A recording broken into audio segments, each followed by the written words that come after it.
Lone Star College has an election coming up and a bond. And our speaker tonight is going to be, he's a candidate for office. He's going to talk about that. He's a conservative. We had the privilege of talking with him this weekend to vet this particular race. So we'll start with that. This is Dr. Kyle Scott, who's a lecturer at the University of Houston. You teach political science? Yes. Okay, and that is also your background? Yes. Okay, all right, very good. And is running for Lone Star College Board of Trustees position 2. The incumbent in that particular race is Thomas Forestier. Right. And so we'll talk about all of that, but right now, if you'll just help me welcome Kyle Scott. That's your water. All right. We'll probably get that coming back. Okay. The folks in the back sometimes can't always hear.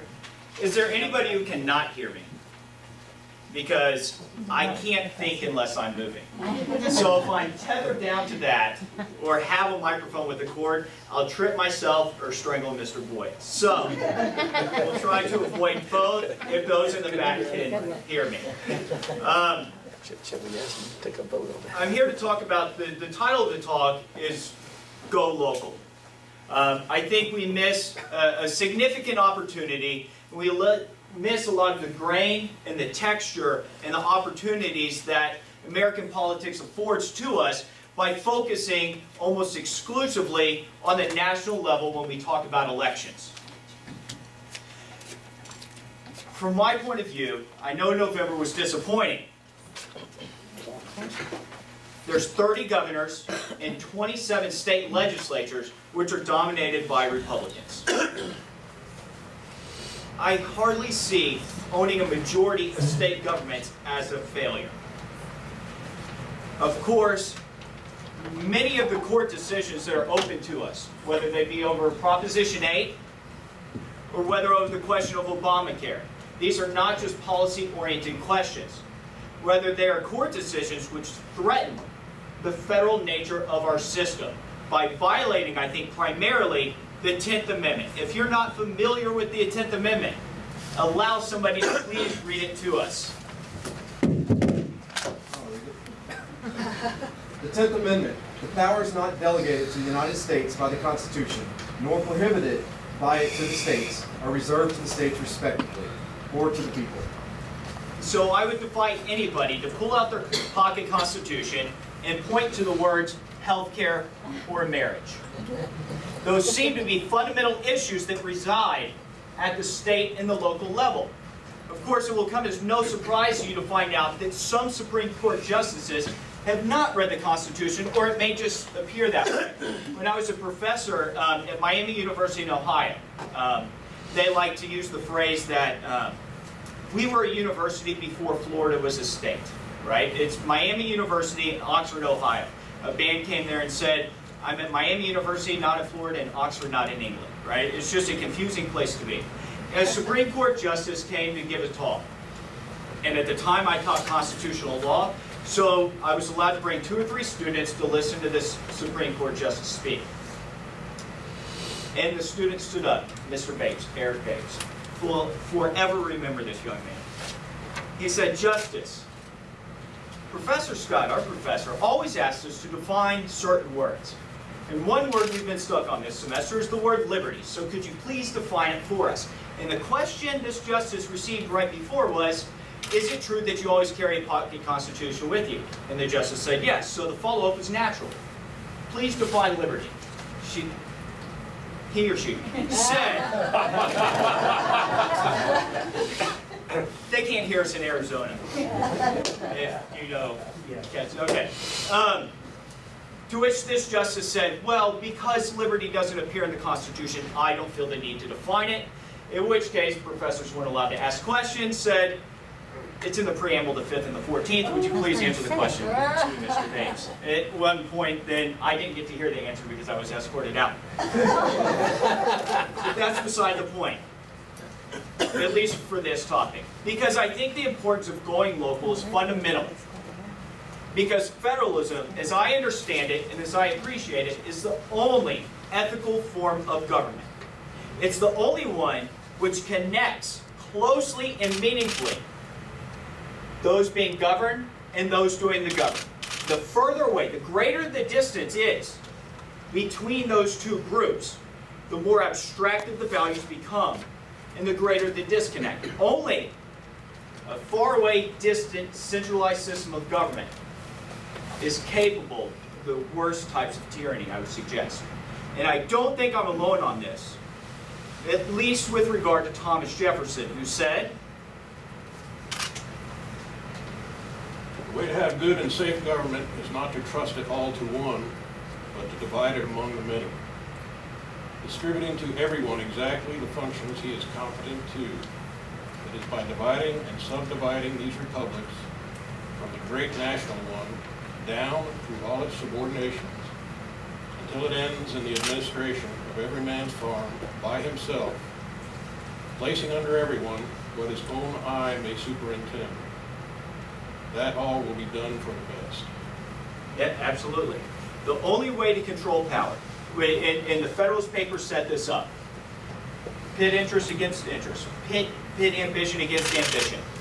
But we're not just talking about three co-equal branches of government, but we're also talking about the local and the national level to help balance that.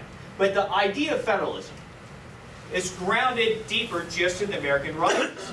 And if anybody was paying attention, I'm not sure if anybody was, but those paying attention to some of the comments made by Paul Ryan with regard to subsidiarity, that this is an ethical principle well grounded even prior to the nation's founding. It is Pope Pius XI. And where's my Pope Pius XI? Just as it is wrong to take from individuals what they can accomplish by their own initiative and industry and give it to the community, so also it is an injustice to assign to a greater and higher association what lesser and subordinate organizations can do. Absolutely. The fundamental point is it is unjust and unethical to take from the individual what the individual can do for himself. And it is unjust to take from that local community what it can do for itself. Whether the court believes it or not, the family is a natural unit. It is a natural governing unit.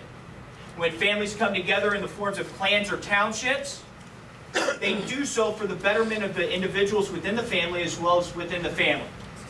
As soon as that clan or that township begins acting against what's good for the family is the exact moment it ceases to serve its purpose.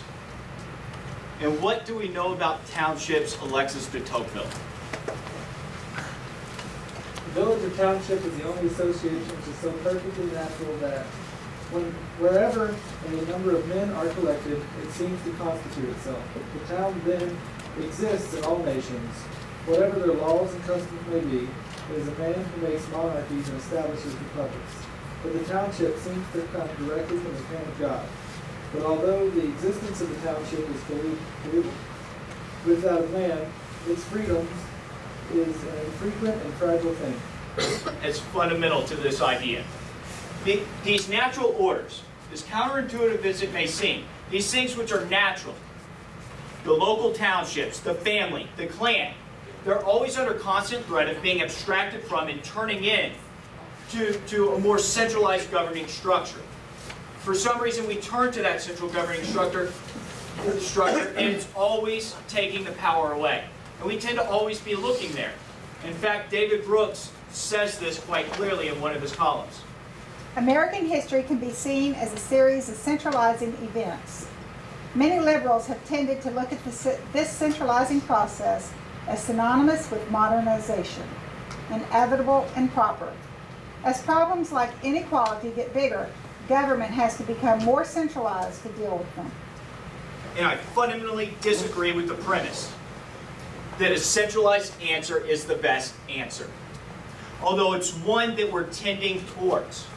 With every passing year, I think that the government gets more and more centralized, and they turn more and more over to the government. And in part, that's our fault for placing such great importance, putting so much of our energy and our interest and our attention into the national elections.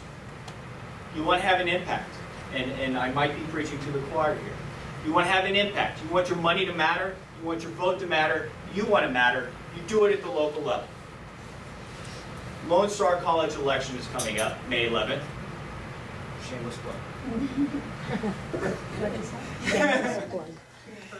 And the idea is that for one of these positions, between 5,000 and 10,000 votes will win.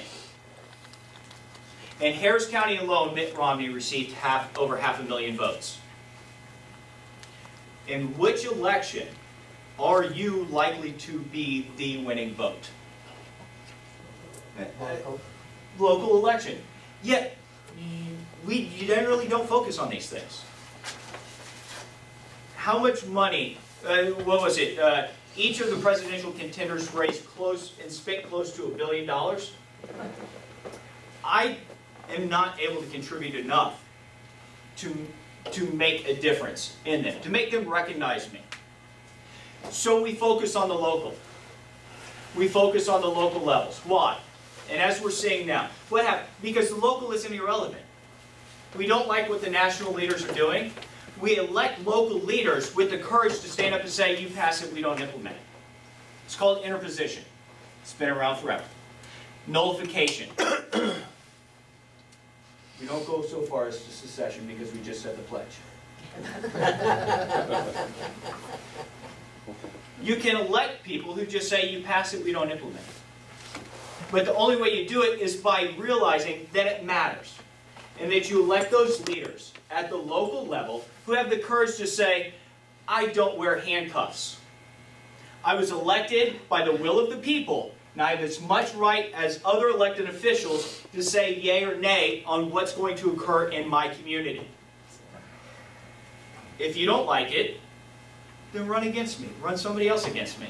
But as long as these people keep putting me in office, I'm going to do what I think they put me here to do.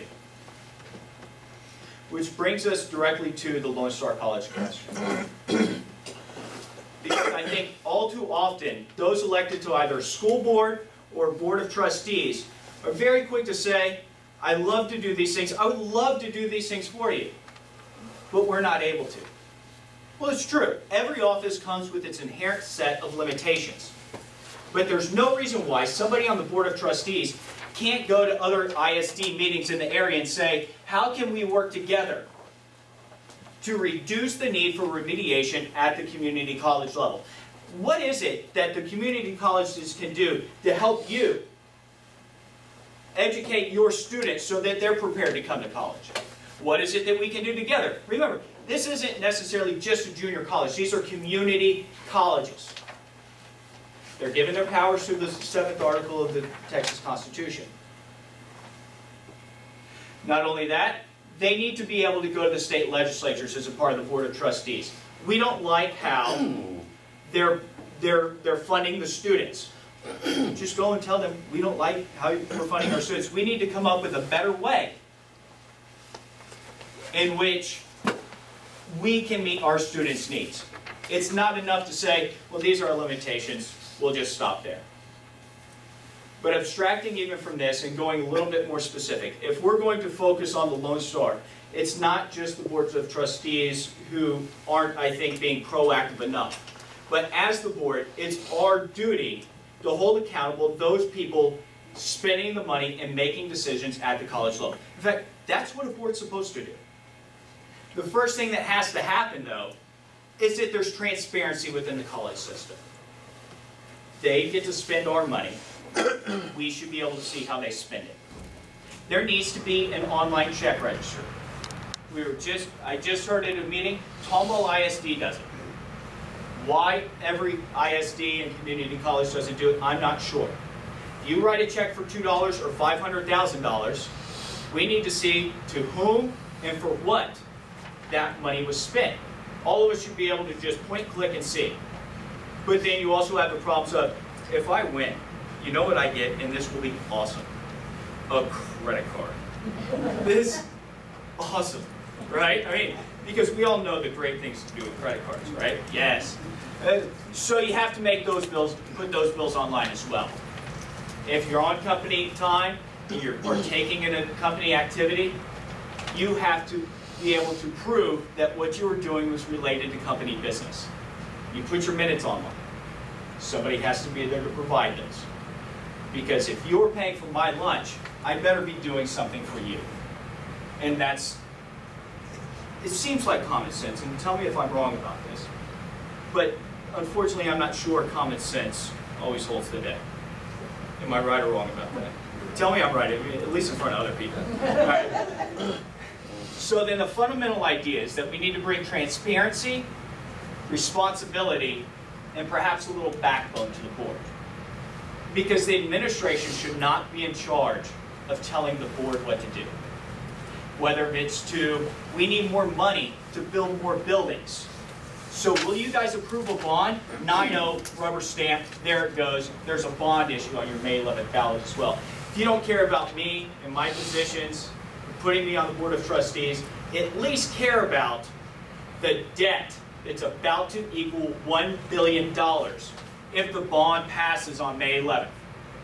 There's a $500 million bond being placed on your ballot.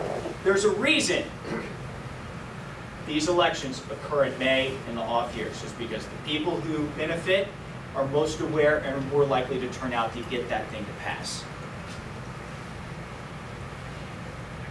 And here's a bullet I'll do on my own, I didn't punish anybody else. A public debt is a public curse. James Madison, 1790, in a letter to Henry Lee.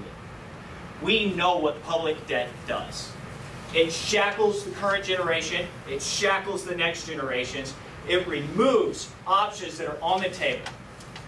Not to mention just being simply irresponsible. If you don't have money, don't spend it. Get a hallelujah. Just and the board members will tell you, this one's paid for. So we heard that, but then the state cut your funding. If it's paid for, reach in your pocket, take out the money, put it on the table, pay for it. I'm not saying that the growth doesn't need to be accounted for.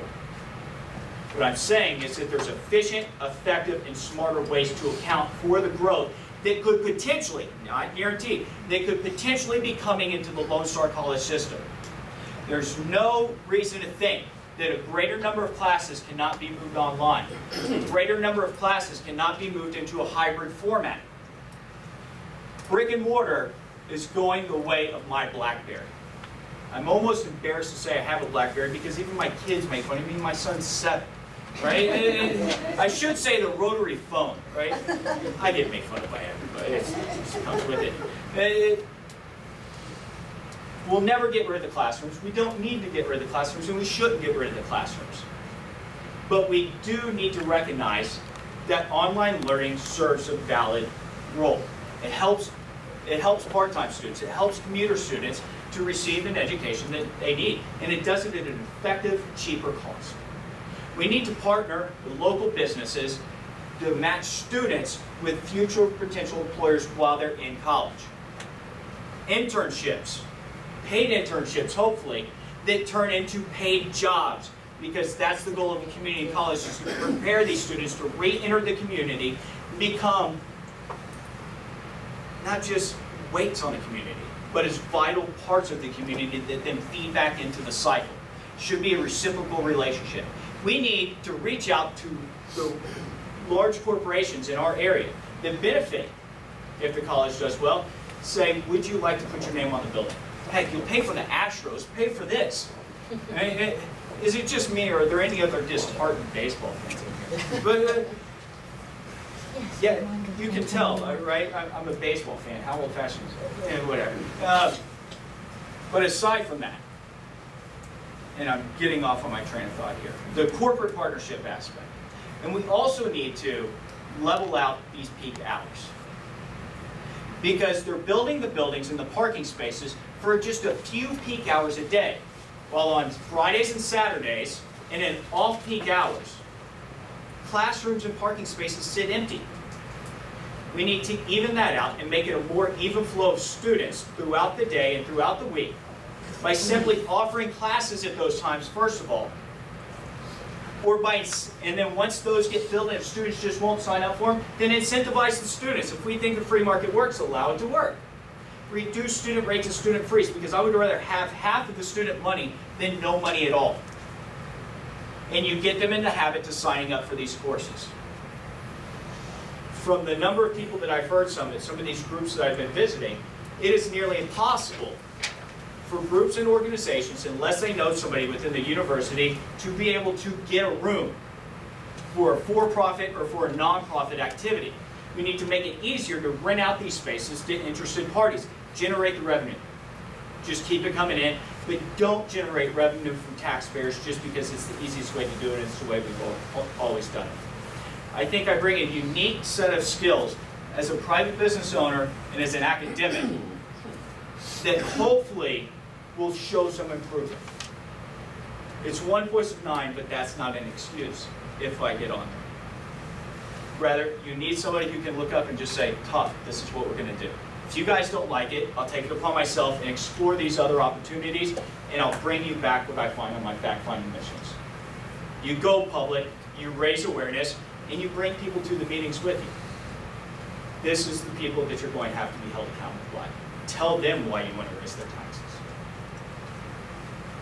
On the final note, and I'm not sure where my time was, because sometimes, usually, and I forgot, my tennis ball. I'll give it to the students sitting in front. I say, tell me when I run out of time, and they toss it at me, and it says 1 minute on it. But I wasn't sure if, how your little Mr. Boy here, he might just throw it anyway.